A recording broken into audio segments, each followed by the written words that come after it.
This episode of the Young and Pruitt podcast is brought to you by Carpy's Custom Screen Printing for all your screen printing needs. All these spring sports, all these summer sports coming up. Race season is getting ready to start. If you need shirts for your teams, any kind of team whatsoever, if you need stickers, decals, RC car wraps. You guys are really big in the RC car stuff. Be sure to get in touch with them. Carpy's _co on Twitter and at Carpy's on Instagram. www.carpys.com. Be sure to head over to youngandpruitt.com for all the previous episodes. The Drive with Layla blog, the brand spanking new fan forum. Be sure to create a username, join the discussion. Be sure to like, follow, subscribe to this podcast. Go ahead and hit us up with a review. We are on iTunes, Stitcher, YouTube, and an audio form. But like I said, every single episode of this podcast is on youngandpruitt.com. On this episode, this guest, he's basically been my father figure since I've lived in North Carolina. He was a very, very good pit crew member, very good front tire carrier of the Killer Bees for Matt Kenseth. Won the championship, won a few pit crew championships. He was a pit coach, also my pit coach on a couple different occasions. You guys will hear more about that later.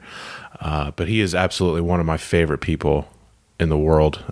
We've spent a lot of time on the road together, races everywhere across the country. Hope you guys enjoy this episode. Let's give it up for Mr. Chris Brook. Hit it!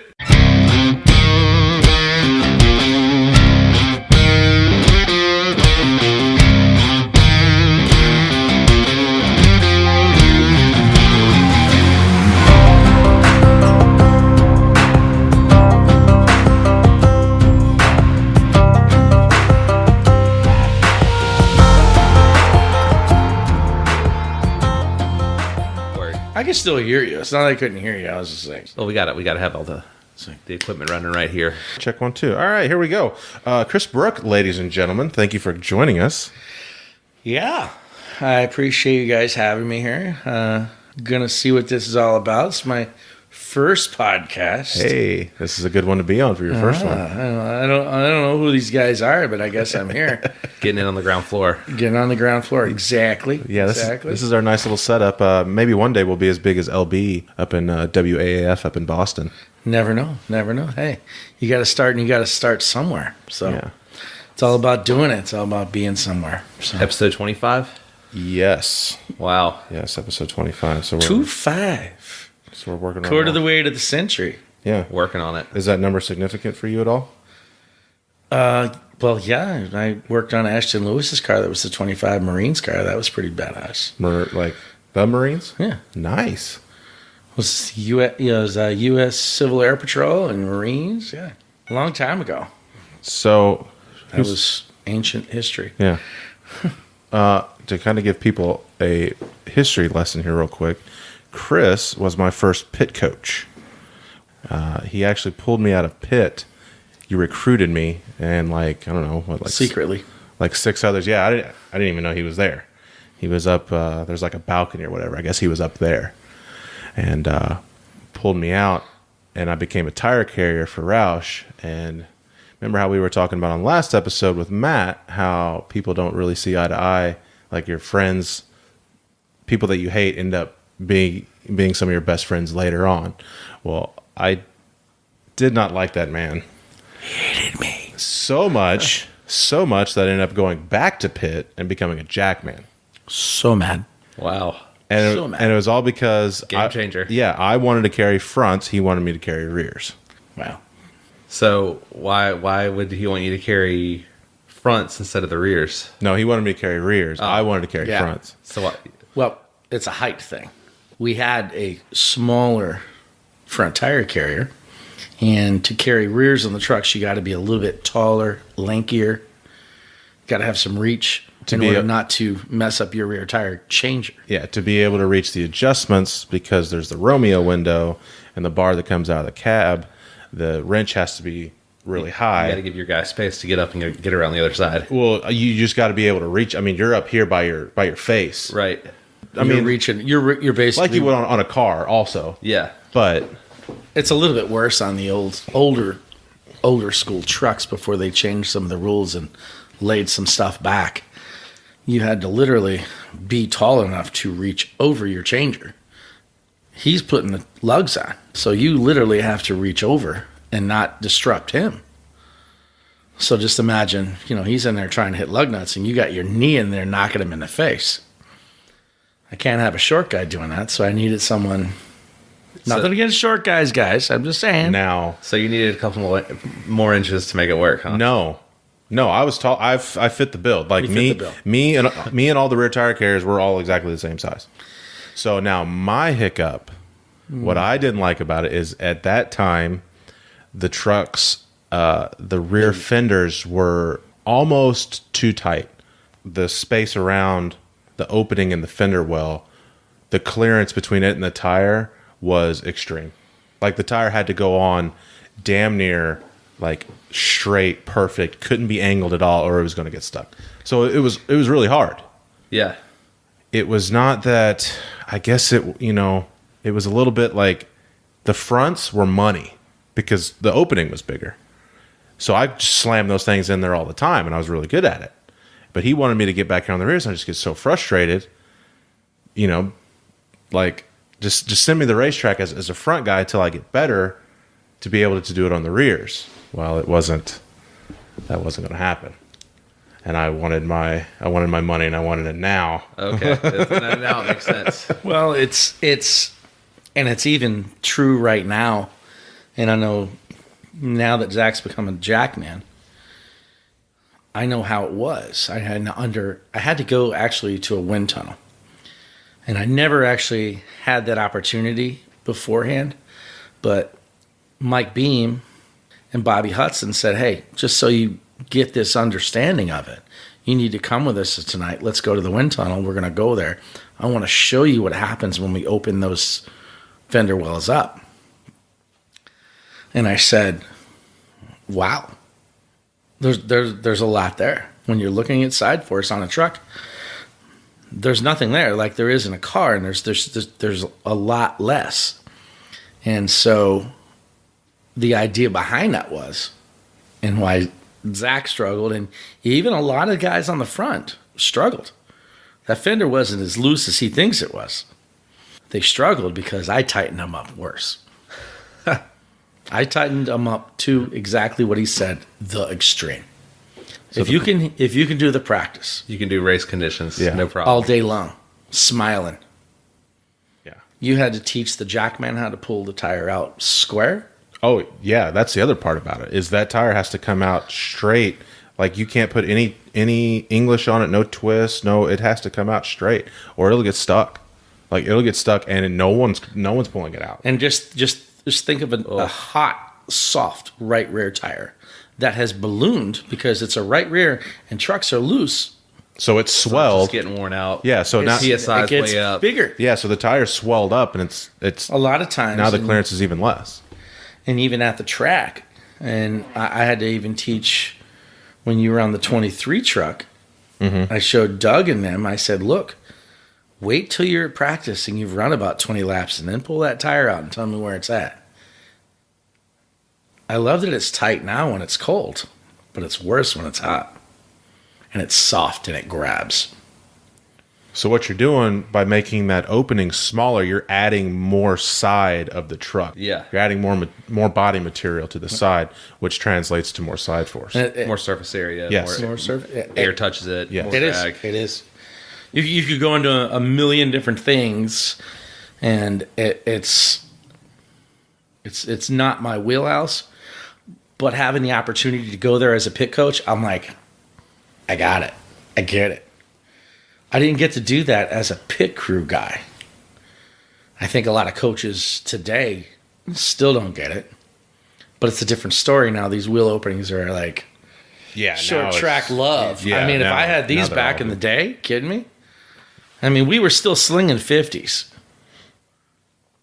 So those back in the day, I mean, it would be like we'd be and love. No problem. And 50, he means by the time the tire comes out to the tire goes on, or the time from the time his tire leaves the ground, or he starts his first motion First motion, stop. to where it's on the back of the plate. A 50, Where like, it's on there and the guy's That's a half a second. putting Yeah. the 5 on. yeah, that's where you're getting it done. If you're Wow. if you're throwing a 50, as we call it, you're top level tire carrier. You're like top tire carrier.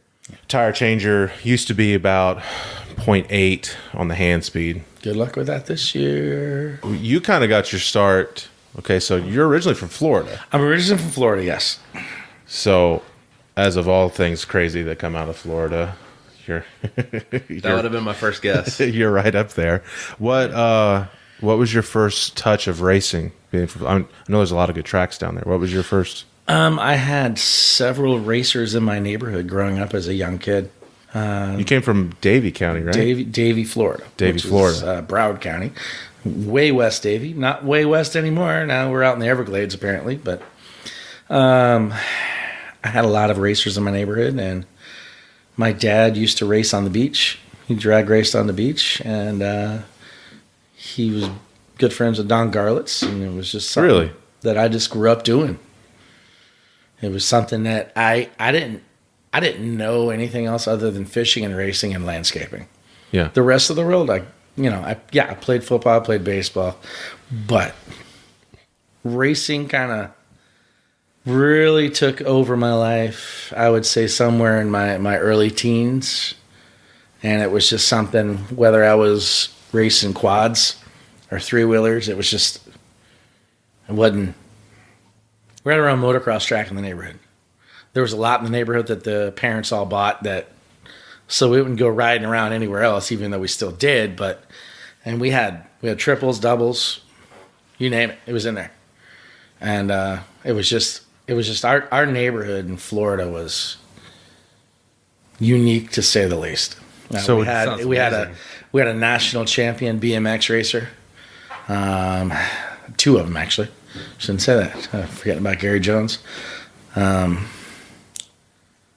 So Major historic race cars that were in our neighborhood. And we had one person go to Federal Pen. His name's Randy Lanier. It's Blue Thunder Racing, which was way back in the day. Blue Thunder Racing was not just auto racing, but they had offshore boats. See, back in the early 80s, they used the traffic stuff. So, I lived that life. My neighbor's car, if you ever watched Miami Vice, the episode with Danny Sullivan, all those Porsches in that scene were his. oh, Wow. And they were all housed in our neighborhood. wow. Me and my other buddy, we used to race go-karts around the neighborhood. Like, people would know we were out. We put a cone out in the front so that people would know we're riding around. We're not racing. These aren't yard carts. These are shifter carts. These are open, Yeah, unlimited down. go-karts, 2-stroke go-karts spinning around about $16,000. These weren't. They weren't toys. I guess we would be testing stuff. We'd be testing all sorts of stuff. Just enjoying life. Just whatever. We didn't care. So, okay, before we get away from this, did you competitively race 3-wheelers? Or was that just kind of like a thing?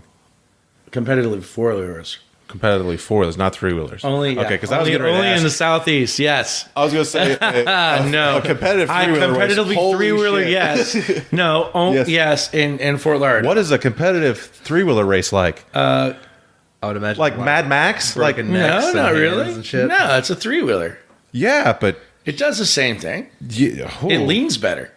Yeah, but I just picture No, it leans like better. like the vision that I have in my head of I can 3-wheelers tell you racing what. each other. I wish Ben Leslie was here to explain it to you, because Ben raced nationally against my friend Rodney Gentry and Terry Denton, and them. That's what they all did. Yeah. I didn't go that route. I saw shit getting broken. I'm like, Yeah, that's what I like go-karts that's- better, Dad. Whether I was smarter or not, I'm not sure. But when I saw a video of Rodney almost clearing a triple, but casing it Oh. out in California at the Coliseum, and then head over heels. And Oh. yeah, the visor actually broke off. That's why the visors changed. The old visors used to be short. Remember that? Yeah. Visors changed right after that. He was sponsored by Bell Helmets. So what happened is the visors changed because what was going on, they broke, and it got him right in the bridge of the nose and broke his nose and really almost Oh shit! tore it off. Is that your phone? That keeps beeping? It's called emails. Well, I know you're a busy guy. No, I'm not busy. I'm just dumbass getting porn stuff.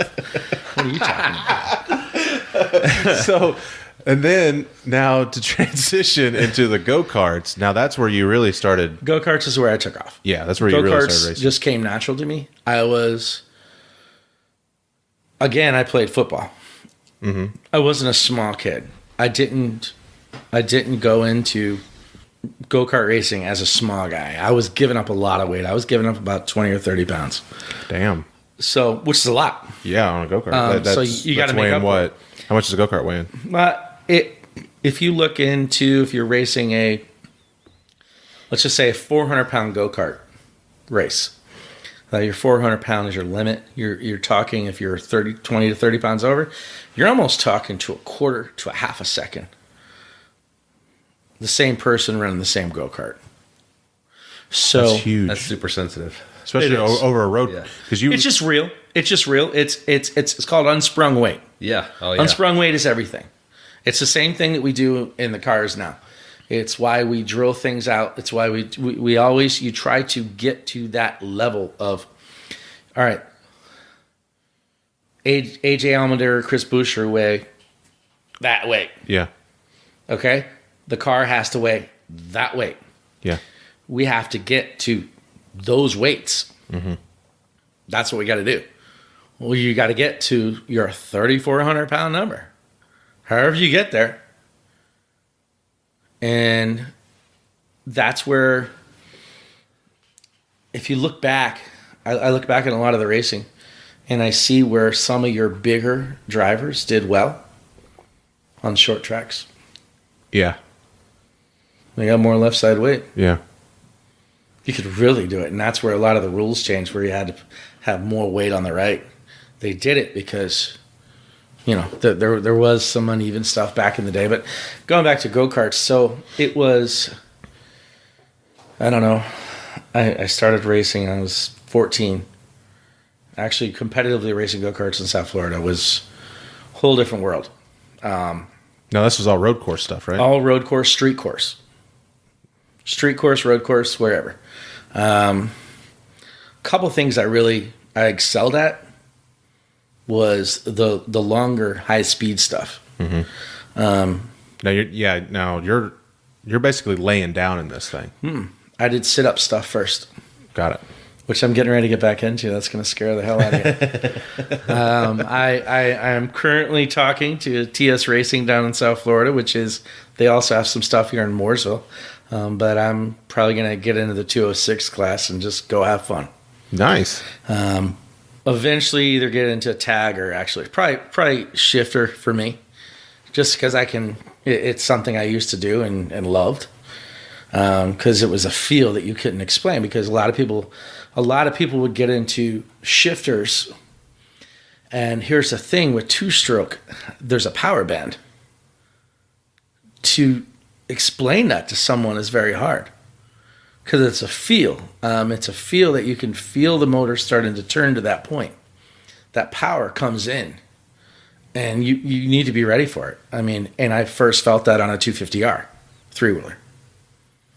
And that's where I first, and I guess when you see these kids that have, they start racing these little midgets at 5. That's why they have that feel. You can't just jump into something and feel it. You're not going to feel it, because you don't have that core initial feeling of Not enough driving data something. where you're just constantly. You feel it right in the, if you can't feel it in the seat of your pants and hear it, it's hard to explain to someone. I guess I really can't. I mean, it's something you can feel the motor torquing down. You can. It's like So is it like a momentum thing? Very much for me it was. Because I was giving up. I was giving up 15, 20 pounds. So for me, I had to be super smooth, especially on the road course stuff. On the street courses, I could rough around and kind of manhandle a cart a little bit. You could do it. Is there more grip on a street course compared to? Yes. Really? You're going to run a softer tire now, and that's where, and it's like anything else these days. They move things where they try to bring it a little easier for everybody to get into, because I could spend a lot of money on tires, and I got tires free from Dunlop and Firestone all the time. Huge advantage. That's a big deal to be on. Yeah. I mean, I could go out each heat on a new set of tires if I wanted. Damn. I mean, that's just once you get to a certain level and you're good enough, they're going to help you. Whether you're at the very least paying cost. My motors were built from Pete Michelle, and he's out of South Florida, but now he lives in Georgia, so it's north side of Atlanta. So things are.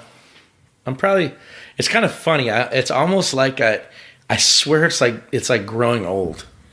You're young and you're coddled. You have your parents, whatever it is, and you grow and you peak. You get to your peak, and then you go back, kind of to your roots a little bit. It's very strange, and and I've kind of noticed it even in NASCAR and stuff like that. I'm like, you know what? I don't need to do that stuff. For me, it was like I got the T-shirt, I got the hats. I'm cool. I don't need it. I don't dislike it. It's sad in a way. I mean, yeah, I came from a background of racing. It was something. Am I a full-blown mechanic or fabricator? No. Can I do stuff? Yeah. Do I care to? I mean, I could if I wanted to, but I love landscaping. Mm-hmm. I love my landscaping. It gets me out of myself, to be honest with you. Because you were one of the guys when you transitioned into NASCAR, you were straight up pit crew guy that did not have a shop job. Nope. So then you had to get a job on the Reiser side. never let me not have a job. He made sure I was doing something. Reiser was good about that. So when did you and Reiser meet up? First time I ever talked to the guy was probably 2002, midsummer-ish. No, before that. And then I was supposed to go do the 97 with Andy Ward. It was me and Jason Binger at the time. And some stuff changed, and I went ahead and stayed on the 11 car, which was Brett Bodine back in the days. Trust me, people loved we had quite the pit crew back in the day.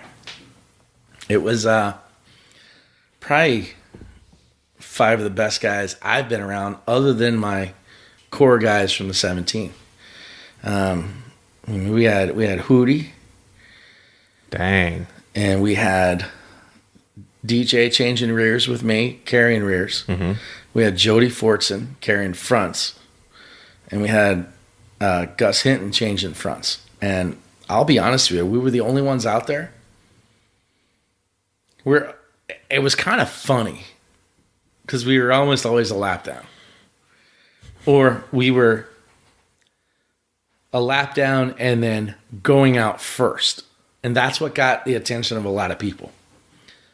Because we're down there turning 13 flats, high 12s. Now, background. DJ, he got his start back in the 55 days, which is where Tim Sheets, Pop-Tart, they used to live upstairs. When you said about living at the drag place, where you and that they used to live upstairs. And God, I'm horrible with names, but I mean I could just go off on this whole tangent of a story, but I guess getting back to it, I had at one point I look back and Gus and Hootie were on the 98 Cup, or 98 Bush car, channel lock car.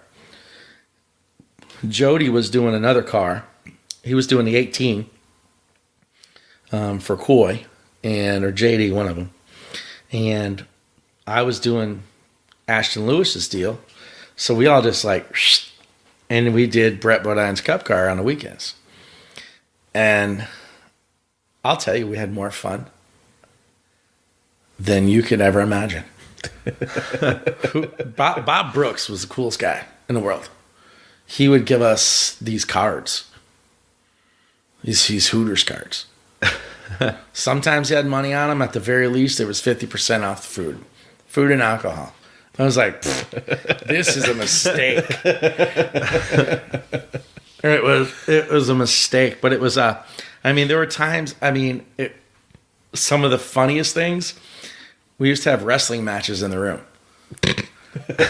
So we'd move this, the center table between the two beds and push two beds together.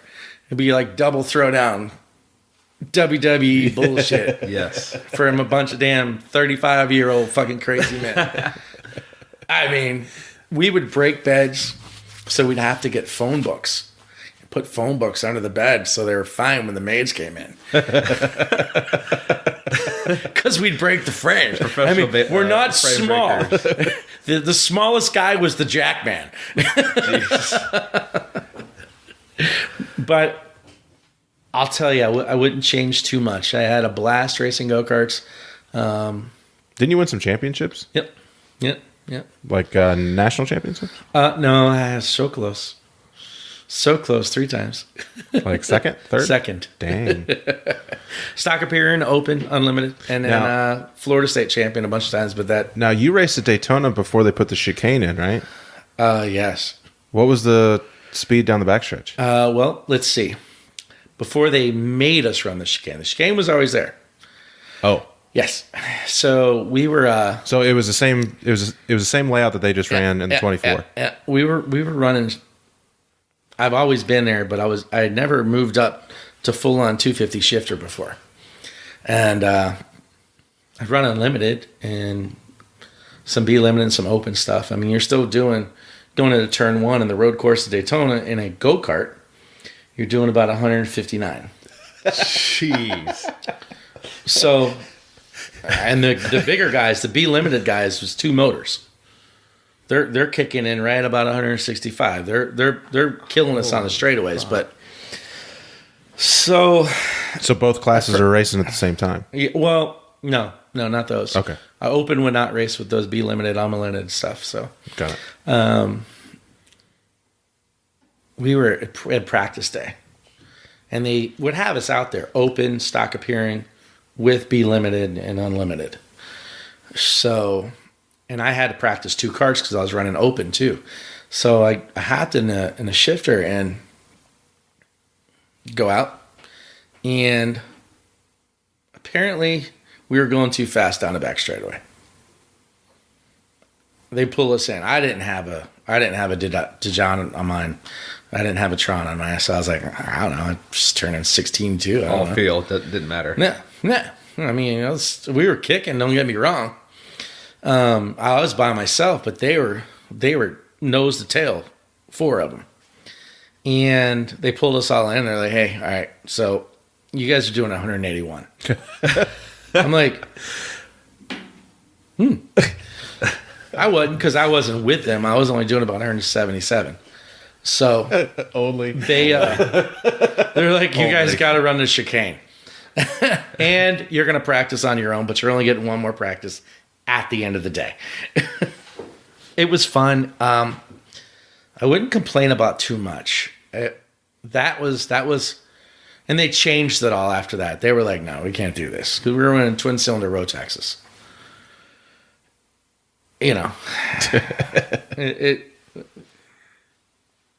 Nobody's afraid of no death, decapitation. No. Well, don't say that. That happened. Oh, look at me. I'm an it didn't asshole happen now. quite decapitation, but it was Dale Robertson. We were running. This was kind of I remember when I ran Yamaha sit up Daytona. It was,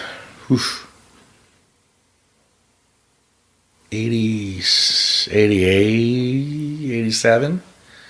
I used to race on Unlimited and Open with him, sit-up sprint all around South Florida. And, well, the whole of Florida and South Georgia. But anyways,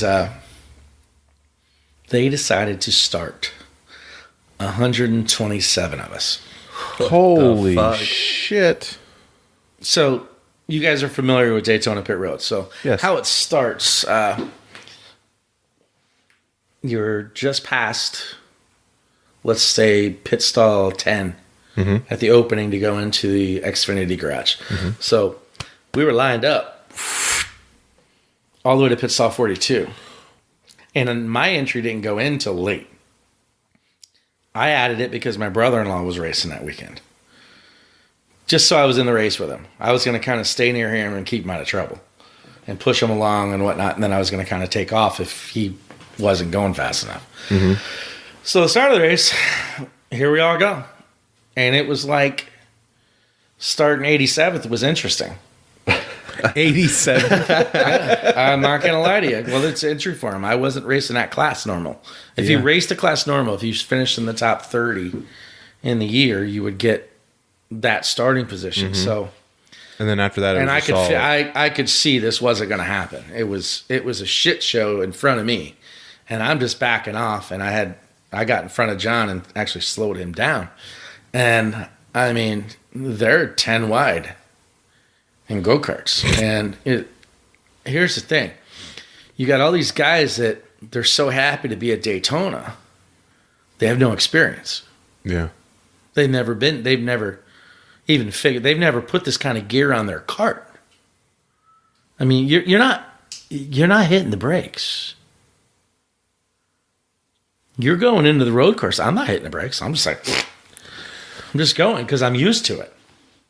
I can do it. It's nothing. I've done it, and it's prowl through practice. You know, I'm running not top times, but I'm probably 15th. So I figured I was going to be able to move up pretty easily, and I saw the wreck happen. They were like probably 40 carts up in front of us, and Daytona used to have a crossover gate. Yeah. That's why it's not there anymore. Yeah. Because he hit it. Ooh.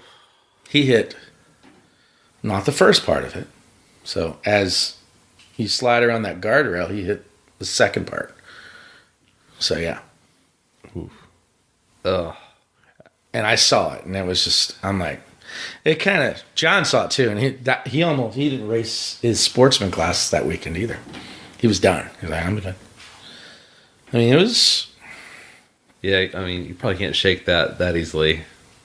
You can probably get over it and make it work, but I can tell you, I've seen. I saw it again, not too many years after that here in Charlotte. So, at the road course here in Charlotte, another driver. It was an ARCA race. Oh, gotcha. That was Carrie and Blaze. So how'd you finally work your way up here from Charlotte, or not from Charlotte, from Florida?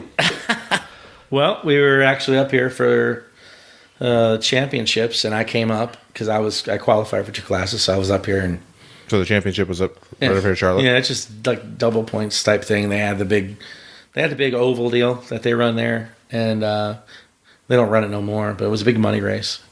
A bunch of actually crew chiefs. I think Rodney Childers actually won that once. I think. Just asphalt oval stuff. So they ran that small track. Yeah. But it was huge. It was actually a really cool race to watch too. But we were at the Hilton over there by University, and we go to eat at Shoney's, and I get one of the Land and Home magazines. It was funny. It was just like, I was bored. I was like, whatever. And my brother-in-law was there, and he worked for a big mortgage company. So he's like, let me see that. He was curious. I kid you not. We were in Sebring, Florida, racing the road course there. And he got a call while he was at the racetrack from his regional that wanted to move him up here to Charlotte. Really? Yeah. And that's what got the wheels rolling. You packed up the whole landscaping business and brought it up here. Pretty much. Sold everything down there, sold all the accounts, and walked away from South Florida. Dang. Yeah, it was weird. It was weird, but it was a jump. It was a leap of faith. I think you do that. I know everyone does it. I see you guys here. I mean, it's a leap of faith. You jump. You're like, you get whatever it is. You see racing. You're like, I want that. And I think that's admirable. I will never talk crap about someone wanting to come up here and wanting to start their life in racing. The thing I don't like is what I see some of these coaches doing, getting these kids who know nothing about racing. I get it. They need jobs too. I won't take that away from them. I won't. But they can't work on race cars. So I don't get it. I don't fathom that. I'm like, some of them had never even been to a racetrack before. They didn't even know what a wrench is. What wrench? There's a wrench? What do you need a wrench for? So I'll just pull on it. Sorry. I know we're getting off. Go ahead. No, we can get back. I don't know where we were. So how do you teach those guys to do the adjustments or pull tape or where to pull the fenders, Guys like him when he was starting? Or the kids coming out of like App State or Wake Forest who've never... The new guys. Yeah. I believe you have to take these kids just like when Pitt was doing her thing. Pitt kind of brought them into the business, and I think they, in many ways, even weeded them out. And as a company, I know what we did at Roush in the beginning. When this was all, hey, let's do this. It was, let's take them to the racetrack. We're not going to throw them right in the pit and stuff, but they can learn stuff. They begin to learn. Have them come to the shop. Service the car. Tear down the car after the races. What's the best way to learn about a race car? Taking stuff apart. Taking stuff apart. Taking stuff apart. Why? Because you start to see it every week. And you start to see, oh, wow, look at that. I wasn't like that last week. What happened? Their mind starts, and I see it at these race shops as an opportunity.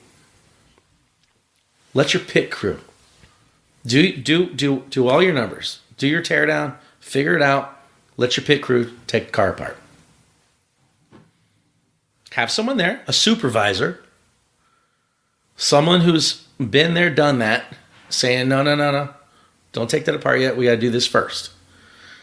They will then start to realize how to make a change on a race car. Absorbing the anatomy of it. Weird. I'm not saying these kids are stupid. I'm saying these kids don't know. They don't have it. They don't know that they don't know. They don't know. How do you learn? You went to college to anatomy. You wanted to be a doctor, a nurse, or whoever you were going to be, paramedic, whoever.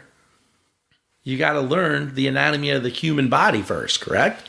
So maybe you need to have a NASCAR anatomy class, so to speak. I know it sounds crazy as hell, but it is. And so what do they do in anatomy? They dissect. And that's exactly what... Dissecting is taking a car apart in the teardown room, learning, seeing it. You're paying these guys $60,000 to $100,000 a year to lift weights and push sleds across fake grass. Let me tell you something. That's a damn good living. We did 12 flats and 11 fives, and we didn't do that. Was We it all didn't do it. reps? We half the time I was the only one left in the weight room because I was too fat. So Andy Ward, I'm honest. Andy Ward would make me do extra cardio and stuff, but those guys they could only be up there for 15, 20 minutes. They had to be back downstairs working on race cars. They were pushing sleds across fields. No. And if you were messing up, let me tell you, I got a call a few times. Hey, we got to have a second practice. I was back out there at 4:30. And we do another 10 stops. We didn't push no sleds during that time. Sorry. I see some of this stuff, and, I think the CrossFit stuff is good. I think there's a lot of... The thing I always liked about Andy Ward, and I'll keep using his name year in and year out, because he was right. It's cardio. It's muscle memory. It's all about muscle memory and cardio. Learning how to push a sled across the fucking field and jump through hoops and do whatever the fuck else they do that I've seen. And it's like, oh, that's cute. What does that have to do with a race car? Because when it comes down and they hit the wall in the right front and they can't see that all they really need to do is fix the fucking toe and they don't know how to do it. Right. Or what that even means or that even exists. So they've just wasted 2 minutes off that 5-minute clock. And now the car chief's got to come back out, take a tire's got to come back off. And we got to redo it again. If it didn't get cut down because the dummy didn't see that there's a brace or something else that hit the tire that cut it. So now we just wasted a right front. I look at it and it's such... And whatever. I laugh. And now I watch it on TV. I'm just like... So... When I went to Pitt, like, that's all that I did. I didn't have a part-time job or whatever. Like, I had money saved, and I was just at Pitt. I was at Pitt from the time that they were open for the day. Mm-hmm. I was there working out. I was there practicing. I was around the car all day. I would practice before practice. Practice would start like 5 and go to like 9. Something like that. You do a workout, then you do skills and drills, then you would do actual live stops. Yep. So I was around like doing these cars all the time. So when I first went to Roush, this was when Roush was in the motorsports park. It was the bush shop and the truck shop here in Mooresville. So when I first went over there, I wasn't working in the shop yet. So when he would say that, practice was at 9 or whatever, I would get there at like 8. And there's no one there.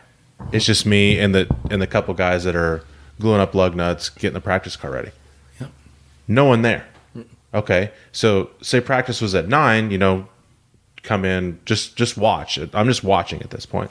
So around 8:45, maybe 20 till 8, maybe just a little bit later, the way that the Roush buildings were set up, there was 2 buildings next to each other, and then there was one behind it.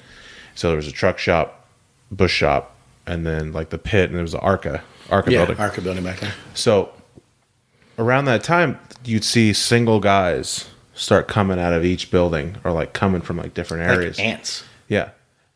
And like slowly, like this full pit crew would like form.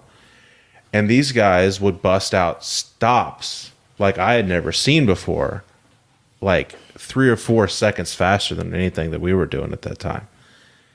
And just show up, just kind of do some stretching, whatever, kind of hang a tire, bang out 8 stops, and say, all right, high five each other, and walk back in the building. Go back to work. Like it was, and I'm just sitting here, I'm like, holy shit. Like, at the time, I'm thinking, gosh, like if these guys focused on it all day, like I was doing, just think how fast they would be. But no, that wasn't, that wasn't the right way of thinking. Like these guys had it down already. And just to see them just to come out and just put together and just blaze out stops and just like it was nothing. And don't get me wrong. I mean, it's not that none of us didn't play sports. I mean, some of us did. I'll tell you what. I was the only one on the 17 that actually played a sport. Really? Yeah. Only one. Wow. That is not the case today. And you guys were the killer bees. I was the only one. That's it. How many pit crew championships did you guys win? They won 2. We won the 1, and we finished. We should have won Rockingham in 03. Oh yeah. Not enough, but I mean, hey. Wasn't there like some controversy for that one? A little bit, but it wasn't. It wasn't anything that at the end of the day, I don't think what they were saying was going to get us the championship, but there was some gun stuff going on that shouldn't have went on, and it's fine because it would have been 3 in a row. Yeah, and it would have been embarrassing, but it didn't matter. At the end of the day, it really didn't matter because you know what? When we walked in the track, and this was something that Reiser instilled in, I think, the whole team. A lot of people, kind of have their own opinion of Robbie. I respect Robbie for one reason. In those days, Robbie was the leader. Robbie understood the mental side of it more than anybody does today. And the mental game did change for whatever reason, because teams stopped trusting their pit crews. Don't ask me when that started. I don't know. I can tell you this much. I finished out 2007 with a ruptured ACL and a torn MCL. And our slowest stop at Homestead, when we won that race, was an 11.3 up front. It is muscle memory. It is muscle memory coming and going. And it's not about looking at some screen with some dot going across it. It's not about pushing some sled across a road. It's nothing. It's about reps. Yeah. I think when I used to tell you guys on the truck, I said it's a mentality. You go there, and when that truck hits pit road, there's a light switch. Because I mean, Jeremy West used to be singing 50 Cent or some crap. I'd have some Waylon Jennings tune in my ear or something. And, we knew we were coming, whatever. We'd be listening. We're like, yeah, whatever. And that's what irritated everybody on pit road. Because we didn't give a fuck. We didn't. We had probably the smallest pit box in 2003 than anybody. Be willing to say that. As far as a top team, we had all these brand new fancy pit boxes. We got this. Matter of fact, it's very similar to a box that's over at like some of your ARCA teams right now. Dang. Old Nitro. Yeah, didn't matter. We weren't there we weren't there to be the show. We were there to make the show. And people would get, and I likened it back even to my go-kart racing days and motocross days. It was literally, you could psych somebody out by not saying a word. Because you guys had that quiet confidence. Yeah, we didn't talk.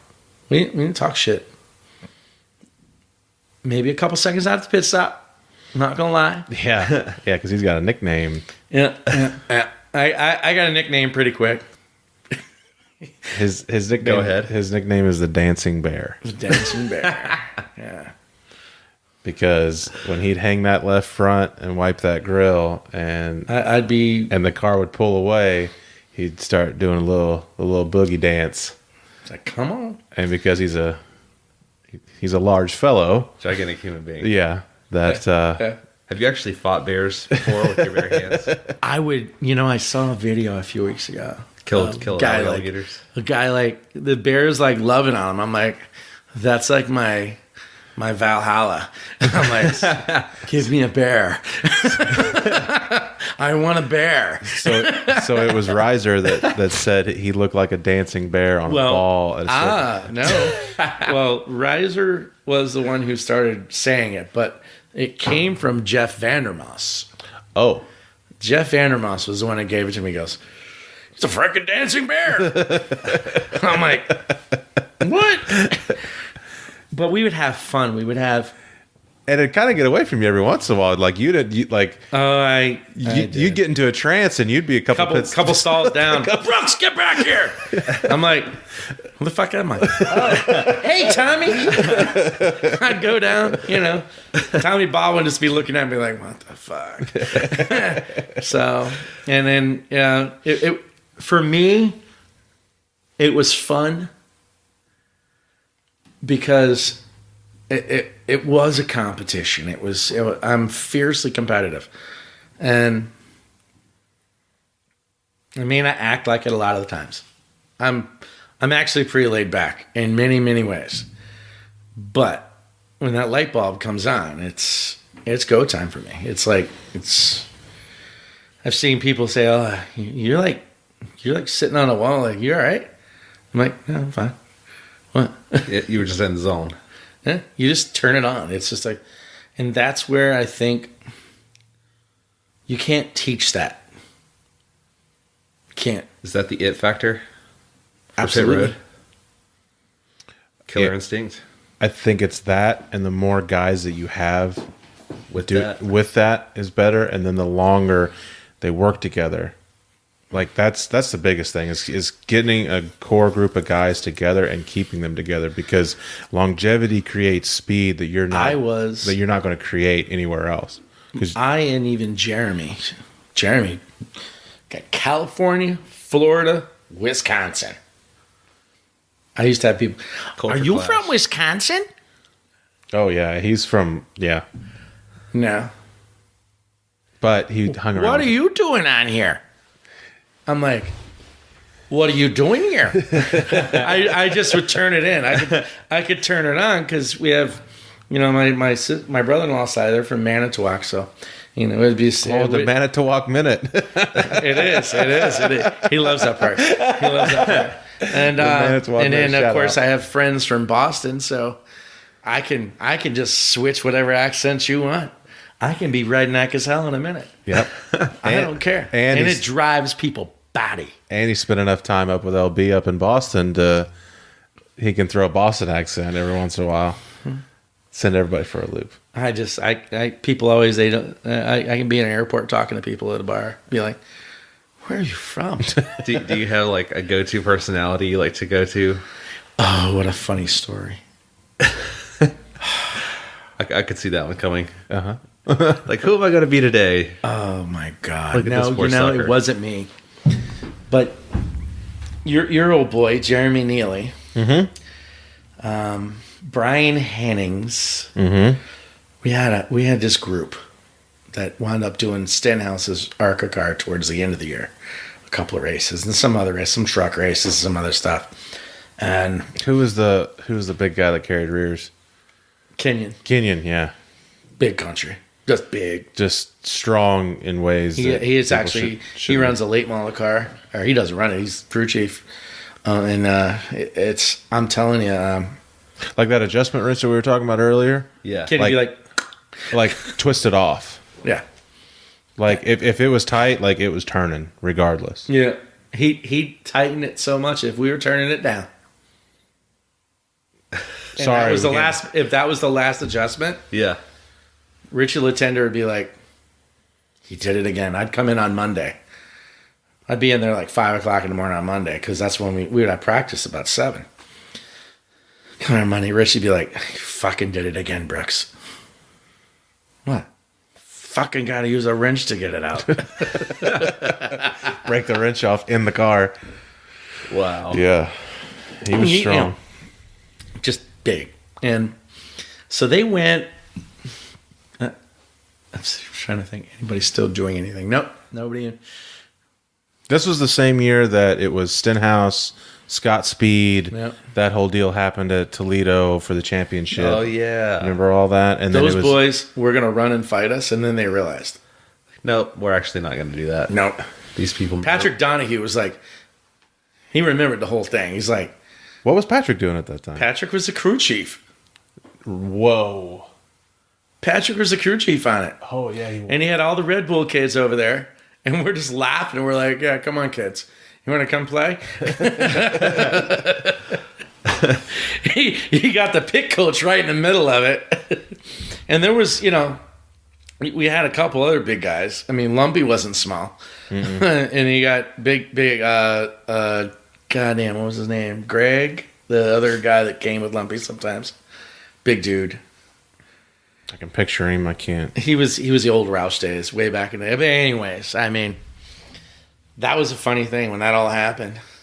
And they thought they were going to come fight us. And we're like, Great. come on. Yeah, I had friends on both sides. I had friends on the Allgaier car because I was at Pitt. Yeah. And Pitt had the And Allgaier car. Justin's just out there. The worst.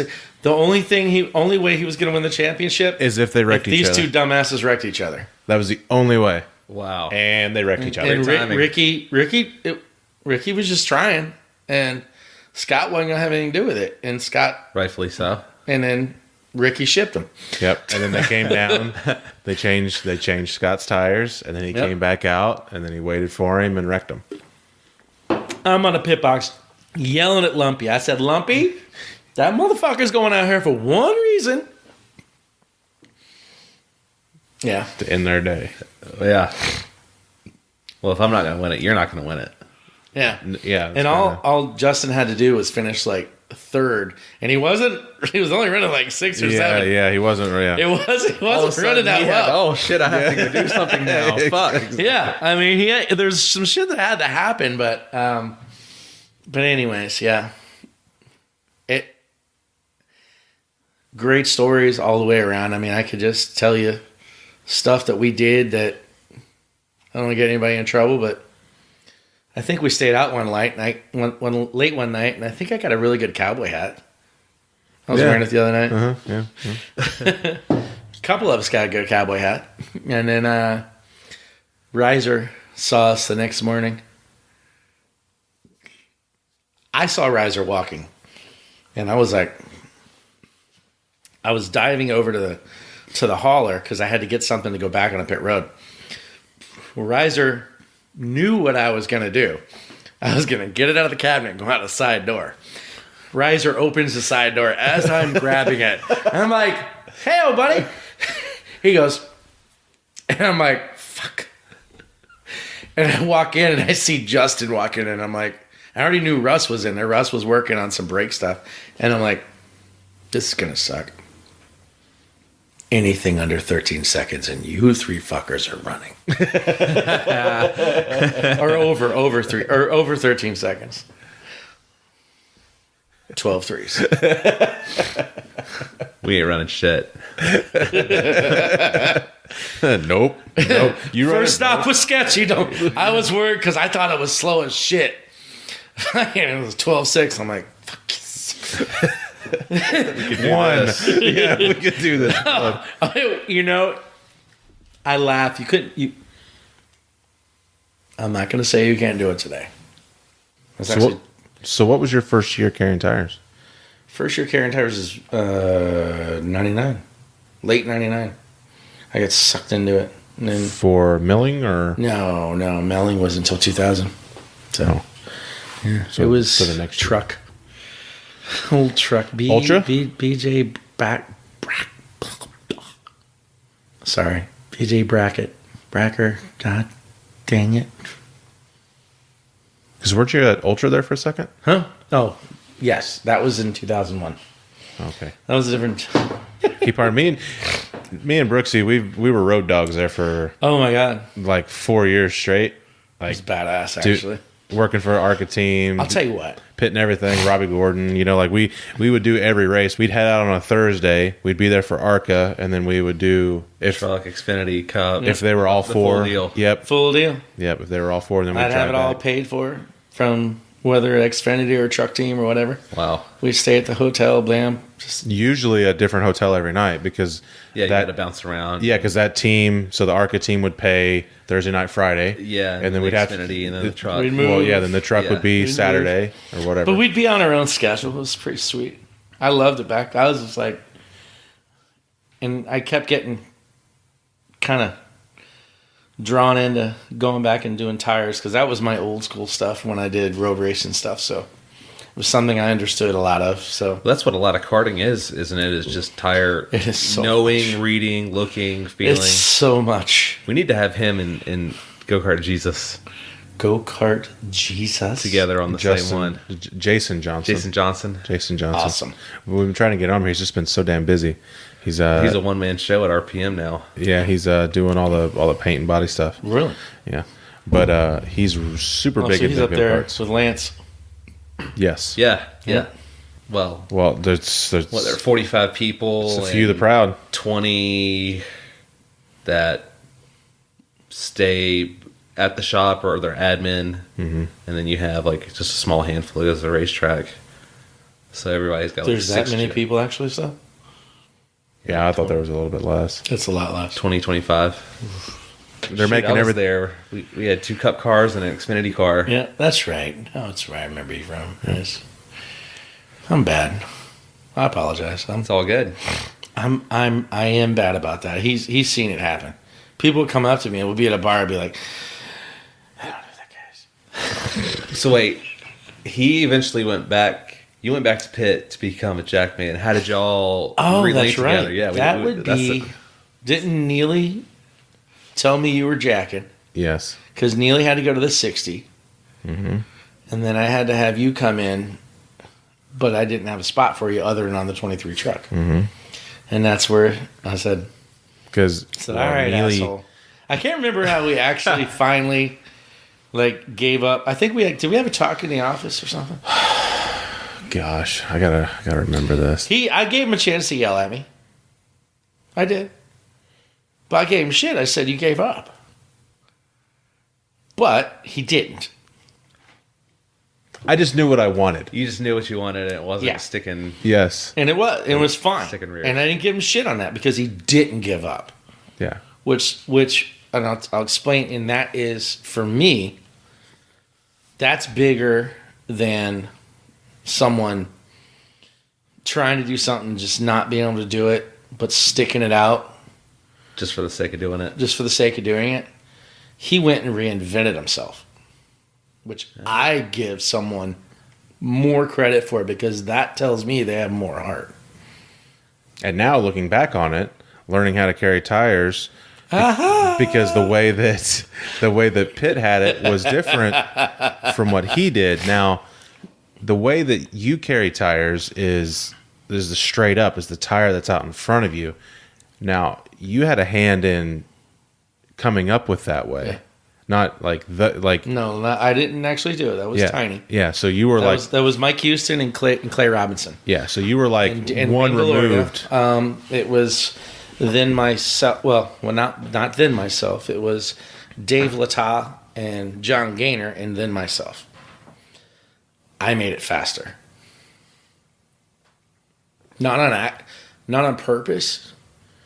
I don't. It was, those guys were on the 96 and 32, and I was training to carry rears on the 92, and there was some other stuff going on, and I was doing a bunch of trucks and bush races, and through practicing, I was faster now. Because Wayne would film everything. I was already faster.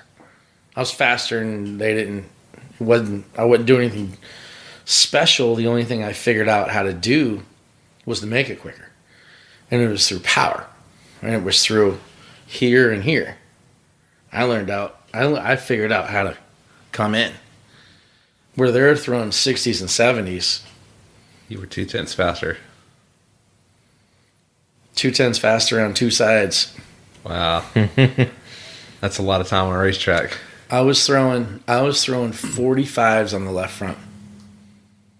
Because I could get lower than him. Tiny was too big to get low. Gaynor was, but he couldn't get low enough for whatever reason until he figured it out. Dave was too small. I was The guy who was supposed to reinvent the wheel. apparently. But It's like a real life But it was application of, his learning from the guy that figured out how to do it himself, and then him being able to teach and really relay those fundamentals to me really helped.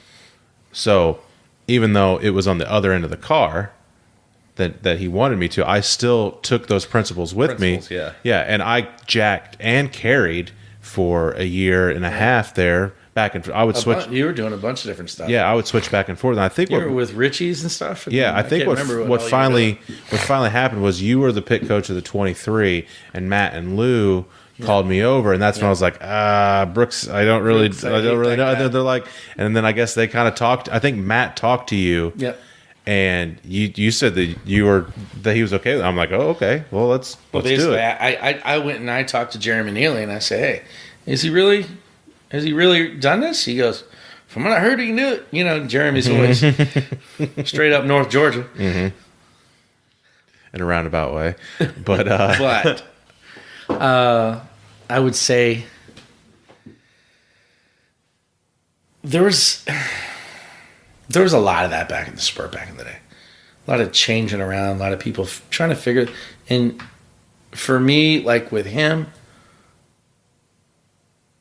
he proved me wrong. And I believe in that for one reason. Someone told me I couldn't carry a tire. He's no longer in racing. I do it for fun now. This is vacation for me. I'm going to Daytona on vacation. I am. I'm fine. I'm cool. I'm not going to carry tires this weekend. I'm going to probably carry tires a few times for ARCA and a couple truck races, and I'm going to have a blast, and I don't care, and I'm not going to practice. I didn't practice for Canada, for MDM. Yeah, it's that. Matt was like... But it's those... It's those times that you... For me, I it brings back that... I don't even want to call it an adrenaline rush. It brings back, you get that little itch. And I always get that from when I raced. So, and you get that competitive itch, if you will. I don't know if it's a butterfly, whatever it may be. Wouldn't call it a butterfly. It's not a butterfly. It's like this gnaw inside you that just... That's pretty much how Lance described it when he was back over the wall last year doing trucks. I taught him. It's a good story about Lance. He's taught a lot of guys. He's taught a lot. But hell, back then, Roush had what? 9 teams? 9 teams. I was like the... I don't know what you call it. What did Posey called me, like the sensei or something. Master Splinter. I don't know what he called me. It was weird. So let's see, Lance. Lance was awesome. A lot of people mistake him for my little brother. I was gonna say, the similarities are there. Lance came. He's Texas, not Florida. First time I met Lance, we were in Texas, 2002. I was gonna be carrying on the 97, wasn't. But I was there with the 11. So anyways, tornado. Big tornado where we're like, but we're not leaving the track yet. They're like holding on for dear hope, typical NASCAR. So, but I already knew because I knew through 17, I'm like, I get a text. I'm like, I'm leaving. And Gaynor and Scott Ward are there. Here comes this fucking guy through the tent. I'm like, drenched. I'm going. And I was getting ready to get up. And he goes, hey, I'm a fabricator. How y'all get into this? I'm going. And I'm going, you need to move to Charlotte. I leave. That's the number one response. Fast forward later, 2 weeks at the Kenny Chesney concert. I pull up. I was there meeting him. Oh God, not Lance. Well, Kenny Chesney in Charlotte. No, yeah, Kenny Chesney right over here in Verizon, and Gaynor and just a whole bunch of people from Everhams, and I pull up, and they're in this different truck, and I'm like, who the fuck's truck is that? It's Lance's. I'm going. Guess he moved to Charlotte. Not 5 minutes later, Gainer's like, hey, Brooks, he's going to work for you when he comes back in 2 weeks. I'm like, what? So, yeah, 2 weeks later, here comes Lance.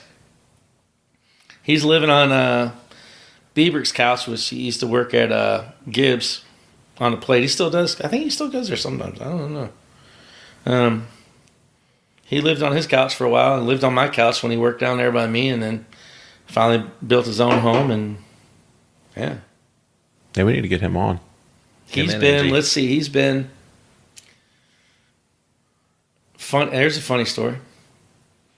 So when I took the full-time deal 17 and 03, I was signed up to do the 40 and the 57 and the 75 truck, Spears truck. So I was set. I was gonna make bank that year. I was like, whatever. And I went for a tryout to help Richard Boyles. He was going to change maybe on the front of the 10, which is right next to Roush. Well, Andy Ward called. He saw my truck. But he knew Richard Boyles was coming because Richard was going there and then to Roush, and then we were going out to have a beer. I think I've told you this story. I don't know. Probably. I can't remember. Probably. There's a lot of stories. So one thing led to another. Dragged Richard up there to change rears because they hadn't hired a rear changer. They weren't sure what they were going to do. And, well, Brian Dunaway was there to carry rears, but they had no one to carry fronts. I'm sitting in the truck. I had changed. I'm going out. We was going to Hooters. It was done. Did you sell your card at that point? Oh, yeah. Oh, yeah. Worked for like 2 more years. So that was the best part about it. But, I used that son of a bitch till it dried up. He sees me sitting in the back of my dually, and I'm just kind of sitting there inside the truck, just sitting there, just watching. And Reiser sees me over there and goes over there and talks to Wardo, and Wardo's like, yep. Well, Ward comes over to the truck. He's like, hey, can you come over and carry fronts?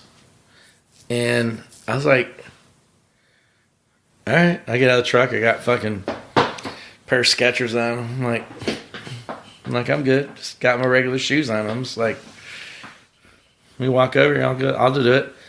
And Reiser's like, you ain't got no tennis shoes? I'm like, no, I'm fine. Fucking. And he had never seen me carry fronts. I didn't realize that. I didn't think about it. I'd only carry rears on the Bush car and rears on the 97. And I could see his eyes because he's got this little face. He's got this little... if you don't know him, he's like... And so I didn't really think too much of it. Did another couple stops. Got back in the truck. So I got a call from Andy. He's like, hey, can you come over tomorrow morning? And that's the first time I ran with Justin changing fronts. And I'm laughing. Because I'm looking at him like, motherfucker, you don't change tires. And he's like, I do today. And I said, well, I don't carry fronts. And he goes, you do today. And Jeremy's back there with Dunaway. Mm-hmm. And the only person that went out there was Russ. And, oh my God, I'm drawing a blank on who jacked. I think he's over at, that's horrible. Wouldn't have been Cam? Huh? Wouldn't have been Cam? No. Cam was... I don't even think Cam was there jacking it. No, Cam wasn't jacking it. Anyways. Big guy that jacked 97. I'm horrible. Scott Radel. So,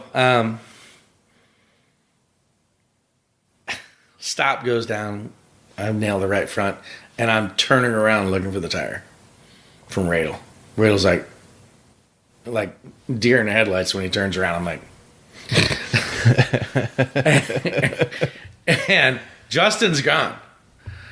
I grab the tire out of the fucking hand like that, and I go over to the left side. I'm like, still waiting. I'm like, all right, cool. Justin's like, yeah, this is new. I'm like, it turned out for the next 6 years, it was like that. No one could ever keep up with us. No. Wow. It didn't matter. It's funny, you look back on it. I look back on it in many, many different ways. It happened, so, I mean, and I love Jeremy to death, and I love Dave Smith to death. We could not find a carrier to keep up for them with us. They were always. Now keep in mind, I took the right rear around every time for them. Every stop. And that was something that other teams weren't doing. No adjustment. Or adjustment. Whatever. I got it. Every single time. And he was rolling the right front. So I had 2 tires I had to fucking chase. Wow. Just in case the dummies at the wall missed, because they did. Right. They did. And I shouldn't say dummies at the wall, because you know what? They had a lot of shit going on. They had me throwing a right rear at them, because I never set it on the ground too much. I would just right over the wall. I'm like, get my left front and go. I didn't have time to think about it. There's some Kevin Staler, Scott Neal,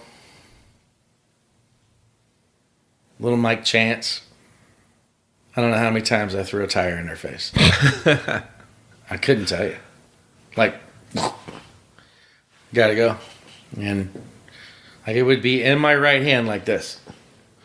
And I didn't care because it was over the wall. They'd be back there like catchers. I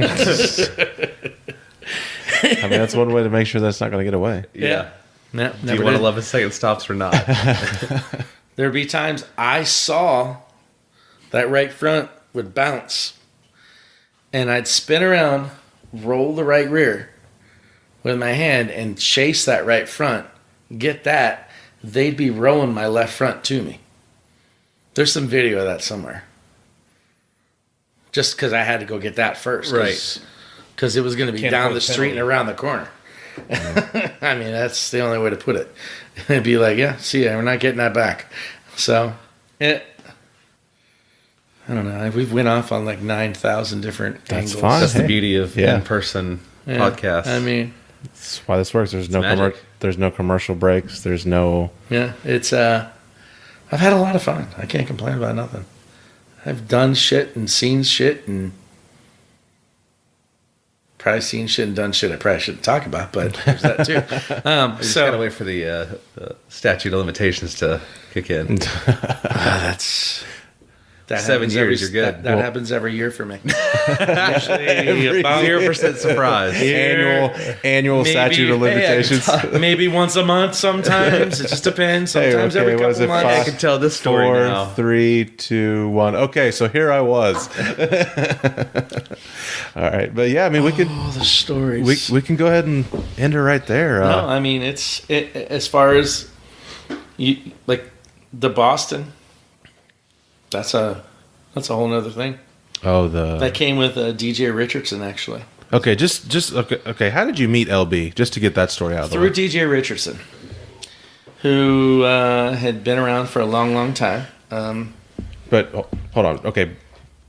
Before we get going, to describe. If no one's hockey fans like myself, I'm not a hockey fan. I found this really out the hard way once I started hanging out with these guys. LB, which is Lyndon Byers, he was an enforcer for the Bruins in the 90s? Early 80s. Early 80s. Early Gosh, 80s. Wow. LB, towards the late 90s. LB, you're old. He grew up. He's a came up through junior Vancouver hockey. guy, right? He came up through junior hockey with Cam Neely. Okay. They are best friends. So that kind of sets who... And then you met these guys through... You said DJ Richardson? Yes, I met DJ through changing tires, and back in maybe, it'd be 01, late 2000. And then he's like, you guys got to come up here. You got to meet these guys. He used to go to Frontierland out in New Hampshire, which was... The Stadies didn't even go out there. It was always a party, and if you invite Brooksy to a party, Brooksy's going to go. As long as it's a party and not, whatever. But anyways. But the first time was at this bar, and Gardner. Spelled Gardner. But it's like Gardner. But some of them would even say Gardner. I'm like, well, there's no A at the end of that motherfucker. So you're like, there's that chameleon accent. Yeah, and it's funny. It's a whole nother aspect of life, and you meet these new people, and I really didn't know really who he was. Like DJ didn't like introduce me. So we're over this punching machine. Remember, have you seen it? It's been around for years. Why would this story not sound like that? Well, we were shooting pool, and I didn't know him all that well, but I met Richie first, anyways, Lynn's best friend. Right. So me and Richie are already like, because he loves racing and all that, and we're talking about stuff, and LB's talking, and I didn't know LB from fucking cornhole. I mean, he's just another guy in the bar drinking, So one of the guys. Like, and I didn't know, like I said, didn't know LB. So the guy at the bar was like, hey, LB, let's do the punching machine. I'm going, oh, it's one of your buddies? He goes, no, he's a fucking knob. But we'll go do it. I'm like, what? I'm like, all right, let's go. So we go to the punch machine. And we start to talk, and then the guy's like, you remember that fight? I'm like, and I didn't catch up. And finally, I ran into DJ a few minutes later. I'm like, hey, is he a fighter or something? He goes, no, that's the guy I told you. He played hockey for the Bruins. I'm like, oh, okay. So, let's see. God, I've met so many crazy people over the years through that. You remember when we went to Liberty Hotel? Yes, I was just going to tell that story. That is the best. That is the best story ever. I'm sorry. Okay. And I all right. Let me set this up. I'll set this up. All right. So the 23 truck is going to New Hampshire. All right. They're flying into Boston. Brooksy's going to Boston, and I'm like, "What are you guys do? You guys got to drive? Where were you driving to? Manchester or something?" Yeah. They're going to drive to Manchester, flying into Boston. We had to be at the track until what, 12? Mm-hmm. You guys. Yeah, us. Yeah. Yeah, pit crew back in those days showed up not when the garage opened. Yeah. So I'm like, LB's like, nah, tell him to come hang with us. All right. So I'm setting this up. Liberty Hotel in downtown Boston. Well, it's actually not Boston. It's Charleston. It's right by Harvard. Which is Charlestown. Yeah. Yeah, it's right by Harvard, right? All right. Yeah. This is the old Charlestown jail. Wow. The original Charlestown jail. And that hotel. The prison. Yeah, that's fantastic. Yeah. That's wherever all the bad people used to go. It's all exposed. Everything's still love that like shit. Just take the bars out. Some of the bars are still there in certain parts of it. There's some bars where, and they have, like, they took some of the bars and they made, like, when you get off the elevator, it looks like you're going into anyways, whatever. Quadrant, whatever you want to call it, yeah. A section. So anyways, I'm like, where are we going to go? He's like, oh, well, we're going to Stella Artois. Well, hold on. No. You said it was a Bud Light party. Well, you said Anheuser-Busch party. Yeah, you said it was going Anheuser-Busch party, because that's what LB said. And it is. So we show up at this place. We got the rental car. No, you didn't have a rental car. We didn't get the limo till the next day. Yeah. Hold on. So we roll up, and there's all these people, like, I don't know, maybe 300-yard line. And these girls are in short, sexy, super short hot skirts. Boston bitches. The dudes are in like suits or like really nice shirt and dress pants. We're like, what the hell's? I'm like, this ain't a Bud Light party. I'm like, what the hell's going on here?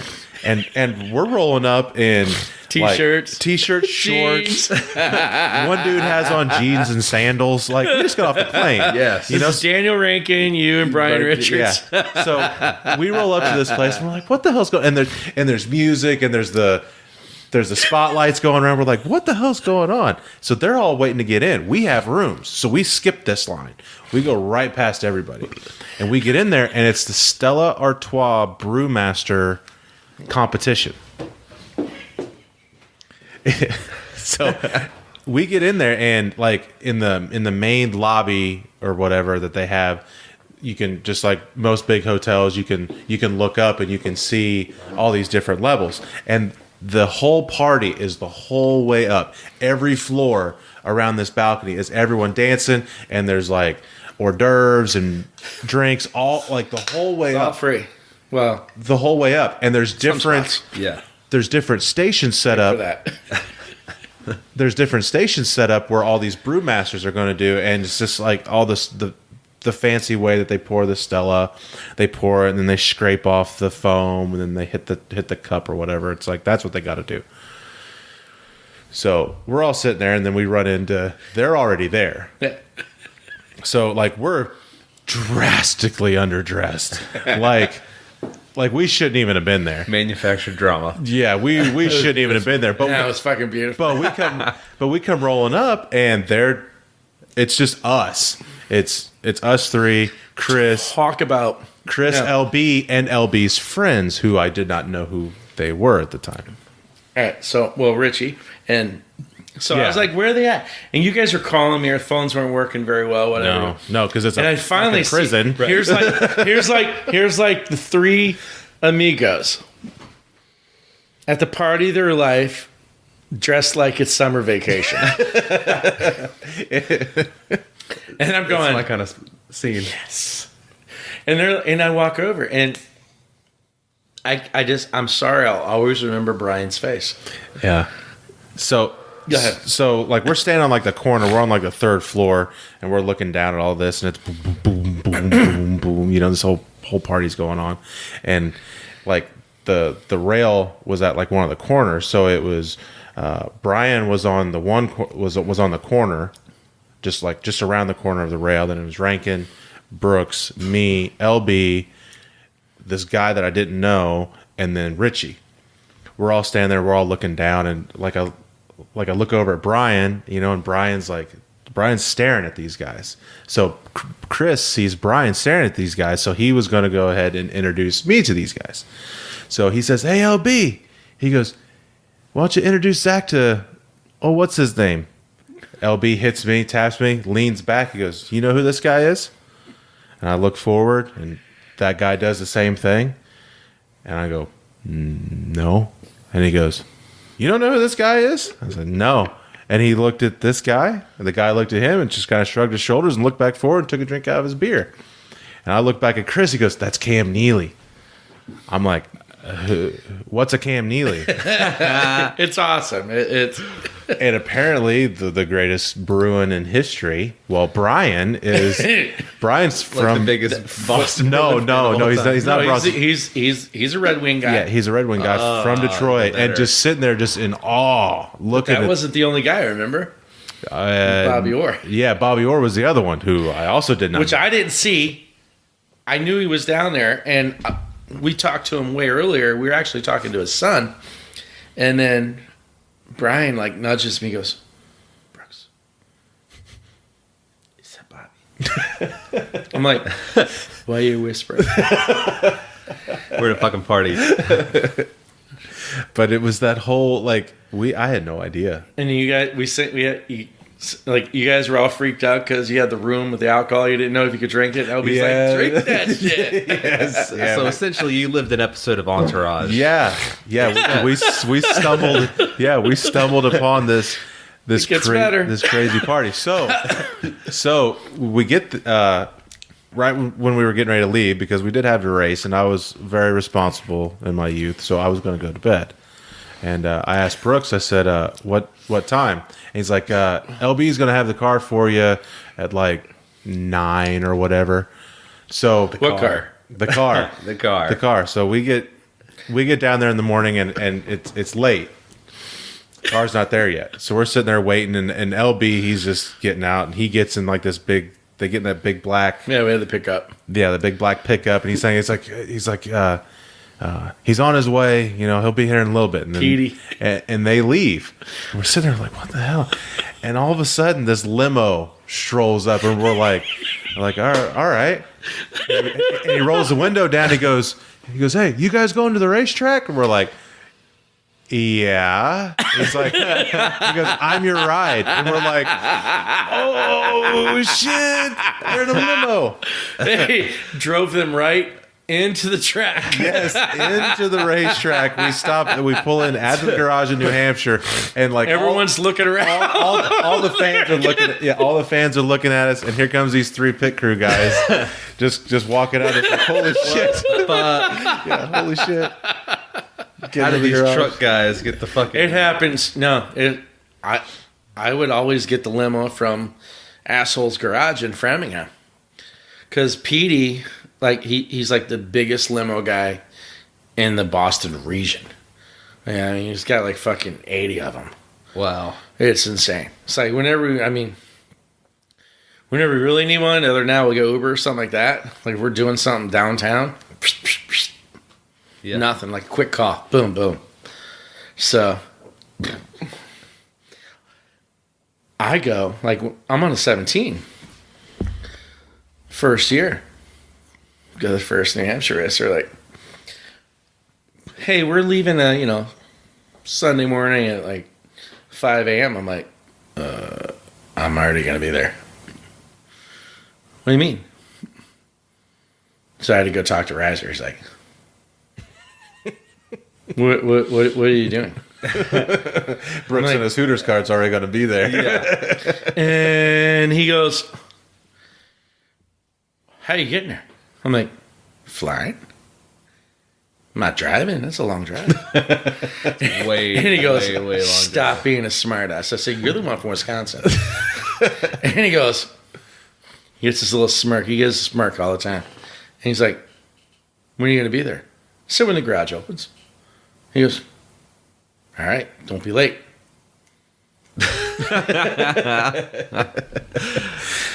I left Asshole's Garage at 4:30 Sunday morning. Oh, in a limo. In a private limo. I thought I was the first one to do it. Damn. Fucking Nottestead was fucking loud. It's like this whole, and I did it every time I go up there. I was either driving one of their vehicles or something, or limo. VIP style. If Petey couldn't get me over there, if he didn't, it all depended on whether he had someone to pick up in Manchester or Providence or something. Just depended. So, yeah. Fucking Riser's standing, and I'm like, I didn't plan it, but I'm like, hey Riser, where's your limo? I'm like, no. I said, no, stop right. Fuck me running this guts up. And I'm going, I can't make him move anywhere. And I'm going, fuck it, I'm getting out. Yeah, because he's in a limo, and he's in the like. I'm in a limo, and I get out, and here's all my friends. What's up, bitches? And I'm still a little loving. I slept by halfway there. Wake me up when I have to do shit. And the limo guy gets out and says, hey, Mr. Brooks, you forgot your Gatorade. First time ever. First time. Like, first time it ever happened. So it gets to about 12 o'clock, and I'm walking out of the hauler, and LB and them are all outside and whatnot. And fucking Riser, he walks outside. He says, hey, Mr. Brooks, you forgot your Gatorade. And I said, get fucked. And LB's like, what the fuck's that about? That's it. Don't ask me. And Petey's over there. He's laughing because he already told him the story and all that shit. He's laughing. He's like,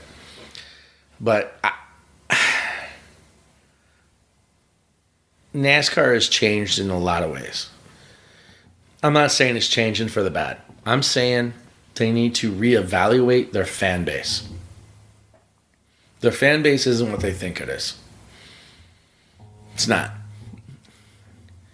The monster thing, I don't think it was a bad thing. Yeah, I think that's going to help. I don't think it was a bad deal. Yeah. I really don't. I think that was the right angle. Yeah, that's. But I think Monster needed help. Yeah. And they didn't have the help to give that to Monster. I don't know who that person would have been, who that company would have been to boost the rest of it. I mean, let's face it, motorcycle racing is a lot cheaper than NASCAR. Yeah, but yeah. I just think That's that real. I just think that it's That's a real. it's a Well, I don't different. think Monster knew who they were catering to. No. Through that first year. I think it'll be better this year. Yeah, I think it was from a. I like to believe that, and I really, really do. I think it was just from a media marketing, having Nextel going into Sprint. I think that's a complete that's cell phone service, Right. It is. you know. And then all of a sudden you're at this rock concert, Yeah, I mean, that's a good It way was, to put it. basically. So you're I like would this say- very, very sterile, very like. Figure out how to make those people become Monster customers. what they They did. were looking at it like it was Monster customers were already here. No, they weren't there, and that is where the PR. They weren't ready for that. No, they weren't. Just like Monster's a rock show. You have what to, it is. The bridge. You have to integrate that You can't. monster. You can't. It's like anything. You can't go from playing with your regular Corvette and then going to buy a Maserati or a Lamborghini. It is different. Oh, it's different. Yeah, It's a different crowd. different feel, different everything. I'm not saying that NASCAR was a Pinto, because it wasn't. Right. NASCAR has a hell of a following, and they still do. It's still there. There's fans that want to see NASCAR succeed. There's fans that want to see NASCAR go back to who they were, their roots. And that means being fan-friendly. Yeah. Well, they forgot what got them there in the first place. They did. And that's that's really the big I'm sorry. the biggest And- issue. And when, without getting myself in too much trouble, it doesn't. Hey, you know what? Yeah, the I've relationship made with the fan is not where I've his made strong bad point mistakes is. in my life. I've like, why did I do that? You know, or in my own business, my landscaping business. And I'm like, that sucked. Well, let's turn it around. That's what you got to do. It's time to turn it around. It's time to go back. It's time to go back to where we came from, and that is servicing fans. Servicing fans, making it an enjoyable experience, not having these hotels charge $400 a night. I'm sorry. Greed has somehow taken over the sport. Somewhere, it's not my job, that's not me, but it's there. I see it. If you want to go stay in Daytona this weekend, next weekend coming up, whatever it is, Atlanta, whoever, go to Vegas. Hope you got $300 or $400 a night. Vegas is actually the cheapest. Yeah, it's like the cheapest one on the schedule. It's the cheapest one to go to because Vegas has so many big They have events. so many. It You got doesn't, your cheap flights into Vegas. You have more hotel rooms than you can fill. and they don't have the price gouging because there's always so many events going Yeah, on. there is. You're competing against so many. But I other mean, just giant when you entertainment think venues. about it, when you go to these, make it. I don't know what the true answer is. Is it ticket pricing? Is it It's a working formula. with the hotels? Is it a $14 beer? I don't know. That's not. Hey, that's not my job. right? But it's me as a person who has been in the sport for almost 20 years and seeing it degrade is sad. A sport I love. That's why we're all here, right? There is something, and there is no easy answer, but I'm telling you, you better start with the fans. Access, fans, price. I think that Monster's a big help with that because I believe that there was a different feel last year at the racetrack, completely different. I saw that. I did get to go to a few races, and I got to, like the All-Star race was badass. That was fun. They had the whole smoke show right there inside. Like that was a party. That was a show. Like that was cool. I think you also are going to have a lot more fan friendliness from this young crew that's coming up. You're already seeing it with Blaney. Yes, you're seeing the engagements with like Bubba and even Eric Jones. They're out there doing. I believe they that. can talk to them. And it's perfect to have that youthful coupled with Monster. Yes. You have a chance. You have an opportunity. You get a window there. You had, and I could include. Well, look who our guys are now. They're young. They are different. They're not going to run back to their $2 million motorhomes because they're just not going to get paid that anymore. There's like 15, 16 drivers that are under 30. Yeah. Yeah. I think there's an opportunity here to bring it back to the fans. I really believe, I firmly believe in it. I say there's an opportunity and a way of exposing, like it used to be, like before when I was in the sport, when I was a kid and I went to Daytona. Early 80s NASCAR. Or yeah, when drivers were out there like, hey, what's up? I love Ryan Blaney. I love that. He is the reincarnation. I am sorry. That is what is wrong, but right. Right. With NASCAR. I love it. And I see people giving him shit. I'm like, or see, when Brad goes out there and hangs out with the fans, I'm sorry. That is Clint Boyer. He's one of them. Yeah, I like. Goes out. He's like, hell yeah, I want to party. I want to have a beer with you. Why not? I like what Kyle does. He'll sneak by during. He's sneaky. During the races. Sneaky McSneaky. I love that crap. And sign stuff. I love that. Yeah. While they're not there. In smokes like that, there's a couple of them that are. I'm telling you. But NASCAR doesn't like it. For whatever reason. And that's stupid. Well, it's not them delivering They're not. They're not delivering. They're not the people. They're not in charge of it. No, you're not in charge of someone else's life. Right. It's Ryan Blaney giving back to the fans. Ryan Blaney giving. It is awesome. And that, even us as pit crew guys, we used to be able to go out and just and be silly and hang out with fans. And hey, we knew we had a job to do. Don't get me wrong. We knew. We had to be up at 5 o'clock in the morning. I'm like, damn it, this sucks. Yeah. But you know what? We were there.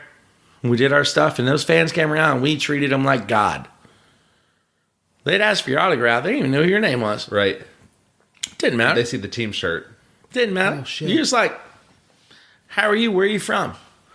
Where'd you come from? Well, they all show up. How far did you drive? Praying for that experience to happen to them.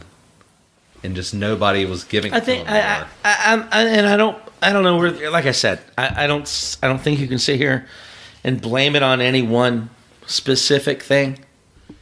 We can certainly do better in a lot of aspects, and that's one of them. I believe in that. I think it's a combination of things, but I also know that this thing is going to be like turning a battleship. Oh yeah, like it's not going to happen overnight. Oh, no. But it's going to take little things like a Ryan Blaney doing what he's doing. That's slowly going to buying pizza for the fans during a test in Texas, preseason stuff. Whatever, hanging out, taking pictures, being a part of it. So his PR guy has done our show before, and he flat out was like, "Hey man, you need me to go with you?" And he's like, "Nah, man, I'm good. We're all good." It's like, "Oh, we can pull you anytime you need to go." Like, here's a guy that plays. I'll leave when I want to go. Plays pranks. I mean, talking to Bubba. I mean, it was funny because Bubba's awesome. Because we did that truck race with him in Michigan, and let me tell you, that is a great kid. He reminds me of Like when I first met Brendan. He's like Brendan one of Poole. the best fits Just for Petty. No, in it's the not. longest time. I'll be honest. He reminds me of Brendan because he's just honest. He got nothing to hide. He just wants to win. He wants to race. He wants to be here. He wants to be a part of it. And through our deal at MDM last year on that 99 truck, we didn't have the best truck. We did not have the best pit stops. Shane called a great race, and Bubba kept his head in it. I mean, we survived our 2 pit stops. That's the only thing I can tell you.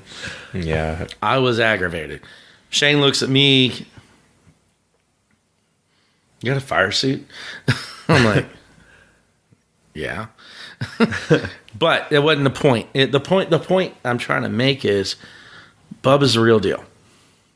There's a lot of kids, a lot of young drivers that, and here, all right, so I'm going to go way back. I'm going to go way back when I was racing go-karts, and I'll send you a picture that you can put on your deal. I used to be sponsored by Emick Go-Karts. Ron Emick, way back out of Sacramento, California. I had to do a deal through Speed, which was way back in the day. Secrets of Speed and Beauty. That was on ESPN. That was with Emerson Fittipaldi. Wow. He was it was all about when what it is about a driver and how they came up and whatnot. Well, I had to do the go-kart portion. Wow. My job was I had a brand new 100cc open go-kart that they sent me, which was going to be mine, but that was going to be for him. I had to take my old one and mount a 9mm camera on it. Okay, this is 1984. This isn't a GoPro. Okay, this is a boulder. This thing was in front of me, in my way. I was thinking I could put it on the 125, but I couldn't because it was that much in the way. So, anyways, something he told me has always stuck with me. And it resounds to a lot of things. But in his beautiful Italian voice, Christopher, you're a great kid. And you're a great driver. And I wish you the best of luck. And he said, I love people like yourself. And he said, the worst part about it is I'm not the best in the world. There are 50 more people just like you behind me that are better than me that will never get the chance to prove themselves. Mm-hmm. And that, for me, has set me up where I am right now. Because I've always remembered that conversation. The conversation we talked for, I was down there for 4 days down in Miami. We did the whole Miami road circuit and go-karts and then the Eagle Talon. And he couldn't say too much because I had to follow him in the other Eagle Talon with the camera. And he couldn't lose me. The difference was he had run that track on an Indy car, and it doesn't stick as well. I had run that track in a Formula Ford, so I knew how to drive it. But it was awesome, and it was such a great man. I got some really good, cool pictures and stuff. We were at Moroso Motorsports Park for the go-kart part but it was, and that's the reality of it. I look at Cole Witt.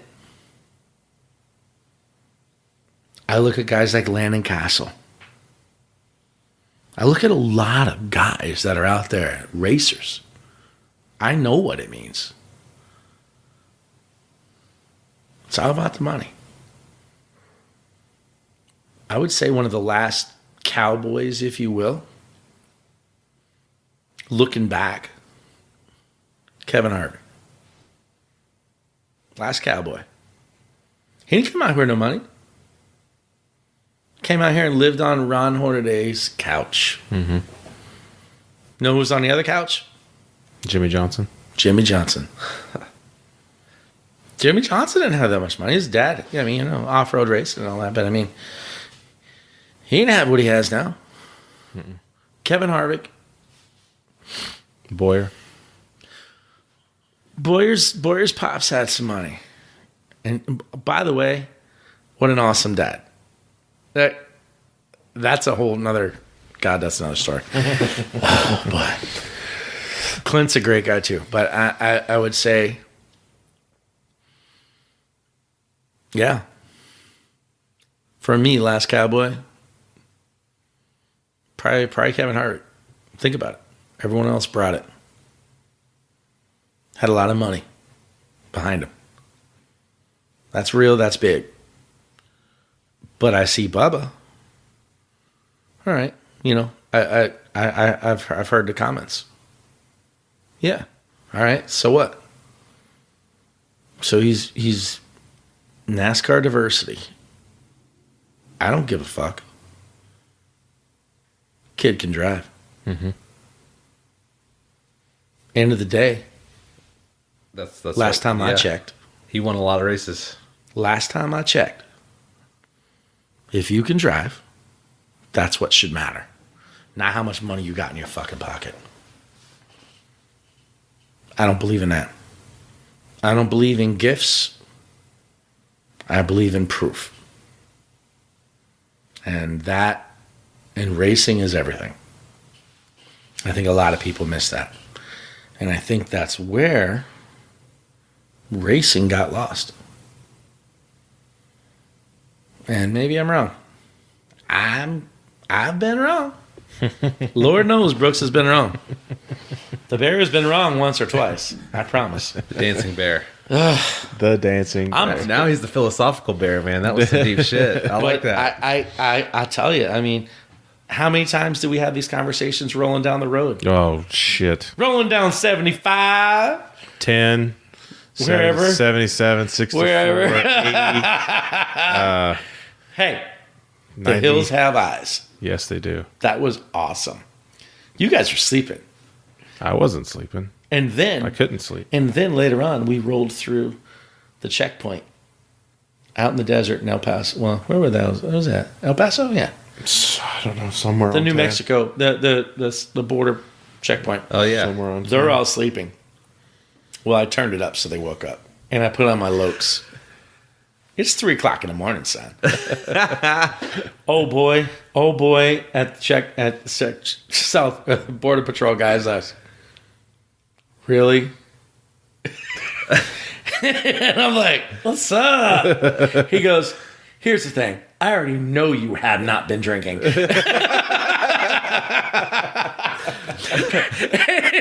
looks at me and I'm like, I drink like 9 beers. He's like, no. He goes, but I have to open the side doors because there's 9 of you in there somewhere. But they're all laying down. I said, well, I don't think they're dead yet. He's laughing. He's walking around with the other guy, and he opened the door, and then I think it was Chaffee opened the door on the one on the.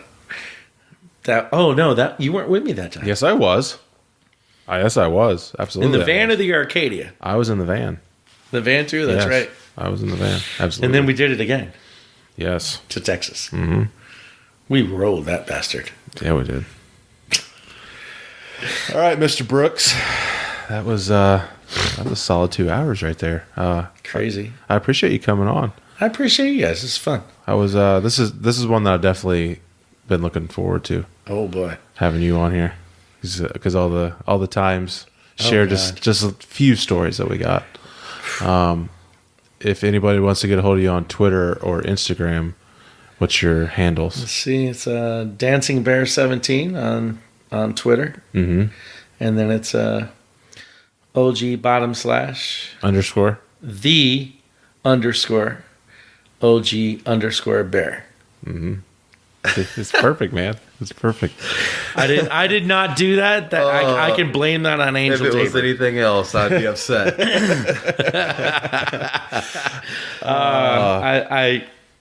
I can say this. Life is what you make it. Don't let anybody hold you back. That's what I always said. And you know, it's my life's changed a lot over the last year, but I'll tell you this much. It's changed for the better. It's going to be weird the next 50 years. All right, dude. Yeah. Again, thanks for coming on. Yeah. We'll definitely have to do this again sometime later on. Yeah, I feel like we just scratched the surface Oh here. yeah, there's a lot more. There's a lot more stories to go on. I should be like the guest VJ one or twice. But I might have some special guests coming down from Boston, That's very possible. I think that might happen. and I got 2 extra seats over there. Yep. Mike, kind of make. That happen. I'll tell you this: if you guys haven't gotten your tickets for the Dropkick Murphys, probably should get them. Yeah. Fillmore and Charlotte. Have to check the schedule. Make sure I'm here. So It's a Friday night. hope you There it guys. goes. Yeah, that about guarantees it. All right. Well, hope you guys enjoyed this episode. Thanks for having me. Yeah. Thanks for coming on. Like I said, definitely come back on.